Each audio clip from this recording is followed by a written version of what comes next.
በሰሜናዊ የካሮላይና ከተማ ውስጥ ጄፍሪ መሃል ሌሊት ላይ የማክዶናልድ ጣራ ላይ እንመለከተዋለን። ሳሳ ያለውን የጣራውን አካል በመጠቀም ሰብሮ ወደ ውስጥ ይገባል። በነጋታው ማናጀሩና ሁለት ሰራተኞች ሲገቡ ጄፍሪ መሳሪያ ደቅኖባቸው ያስቆማቸዋል። ያዋራቸው ትህትና በተሞላበት አንደበት ሲሆን ማንንም እንደማይጎዳ ቃል ይገባላቸዋል። ጃኬታቸውን ካስለበሳቸው በኋላ ፍሪጅ ውስጥ ያስገባቸዋል። ማናጀሩ እየተንቀጠቀጠ ሲመለከተው ጄፍሪ የራሱን ጃኬት ይሰጠዋል። በቀጣይ ካዝና ውስጥ ያለውን ገንዘብ በሙሉ ከወሰደ በኋላ እየመጡ ያሉትን ፖሊሶች በመሸወድ ያመልጣል። ይህ ሁሉ የጀመረው ከሁለት ዓመታት በፊት ሲሆን ጄፍሪ ከባለቤቱ ጋር የተፋታ የቀድሞ ወታደር በመሆኑ ሶስቱ ልጆቹን ማሳደግ እያቃተው መጥቷል። የቤኪ ልደት ላይ የድሮ አሻንጉሊቶቹን እንደ ስጦታ ሲሰጣት በግልጽ እንዳልወደደችው ያስታውቅባታል። ጄፍሪ አብሮት ውትድርና ውስጥ የነበረውንና የአሁኑ ጓደኛው ለሆነው ስቲቭ የውትድርና ችሎታው ለሌሎች ስራዎች ላይ ተቀጥሮ ለመስራት ጠቃሚ ባለመሆናቸው ስራ ማግኘት እንደከበደው ይነግረዋል። ስቲቭ ግን ጄፍሪ ማንም ሰው የሌለውን የማገናዘብ ችሎታ እንዳለው ይነግረዋል። በኋላ በአንድ ማክዶናልድ ጄፍሪ ልጆቹን ለትላና ይሰጣታል። እንደሚሻሻል ቃል ቢገባላትም ትላና ካሁን በኋላ እሱን ማመን አቁማለች።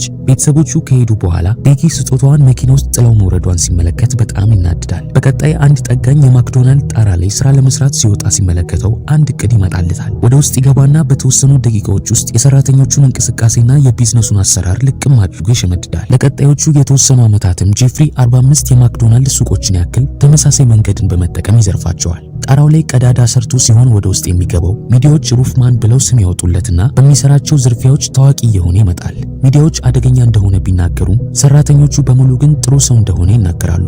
ሁሌ ማስክ ስለሚለብስም መልኩም በምንም ሊታወቅ አልቻለም። ጄፍሪ አሁን የተሻለ ህይወት መኖር ይጀምራል። የቤቱን እቃዎች እያሟላ ለቤኪም የተሻሉ ስጦታዎችን መስጠት ይጀምራል። ውድ በሆኑ ኬኮች እያከበረላት ሁሌ ስትፈልገው የነበረውን ሳይክልም ይገዛላታል። ይህ ሁሉ ለውጥና የሩፍማን የፊት ገጽታ አገላለጽ ስቲቨን እንዲጠራጠረው ያደርገዋል። በዚህ መሃል ግን የቤኪ ልደት ፖሊሶች በመምጣታቸው እንዲቋረጥ ይሆናል። በዚህም የተደናገጠው ጄፍሪ መሮጥ ይጀምራል። ሰፈሩን እየሮጠ ካካለለው በኋላ አደናቅፎት ይወድቃል። በዚህ ምክንያት ፖሊሶች በቤኪ ፊት አባቷን ያስሩታል። ወዲያውም ፍርድ ቤት ቀርቦ ጄፍሪ 15 ዓመታት እንዲታሰር ይፈረድበታል። እስር ቤት ውስጥ ጄፍሪ ለቤኪ ደውሎ ትንሽ እንዳወሩ ትላና አዲስ ፍቅረኛ መያዟን ይሰማል። ትላናም ልታዋራው ፈቃደኛ ሳትሆን ቀርታ ልጇንም ስልኩን እንድትዘጋው ታስገድዳታለች። በዚህም ጄፍሪ ልጆቹን ካሁን በኋላ ማውራት አይችልም ማለት ነው። ከቤተሰባቸው ፎቶ ላይም የትላናን ፊት ቀዶ ያወጣዋል። በጊዜ ሂደት የእስር ቤቱ ብረታ ብረት ስራ ውስጥ ገብቶ የሰራተኞቹን አዋዋል በጠቅላላ ያስተውላል። በተለይ ደግሞ የዲሊቨሪ መኪናውን እቅዱን አይምሮ ላይ አስቦት ከጨረሰው በኋላ እዛው ስራውን መስራት ቀጥሎ በመሃል ግን ለማምለጥ የሚጠቅመውን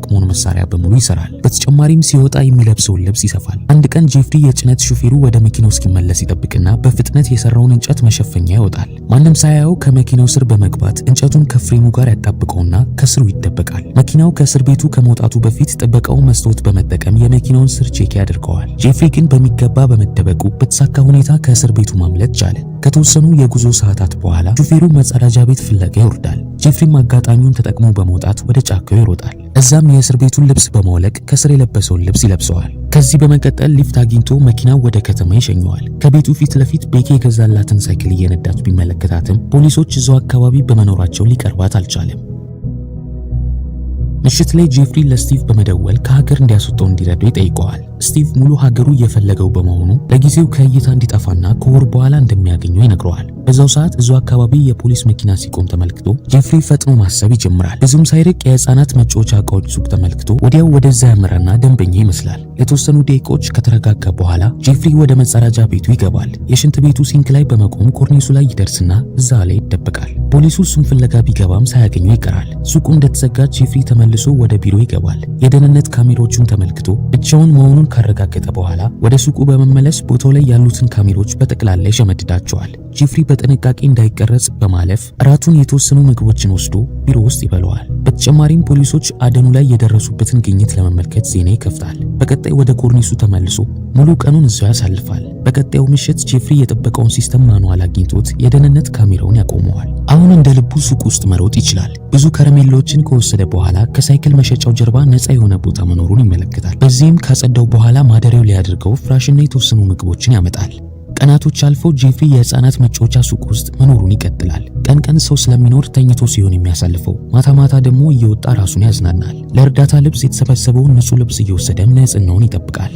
ዜናውን በመመልከት ስለ ዜናው አዲስ ነገር እያየ ፖሊሶች ፍለጋቸውን እንዳላቋረጡ ይገነዘባል። አንድ ምሽት ሱቅ ውስጥ የህፃናት ድምጽ መግጃ እንደሚሸጥ ተመልክቶ ሙሉ ሱቁ ላይ በመቅጠም ሰራተኞቹን ለመሰለል ይጠቀምበታል። አንደኛዋ ሰራተኛ የሆነችው ሊ ቅዳሜና እሁድ እረፍት እንደሚያስፈልጋት አለቃዋን ስትጠይቀው ጄፍሪ በጥሞና ያዳምጣል።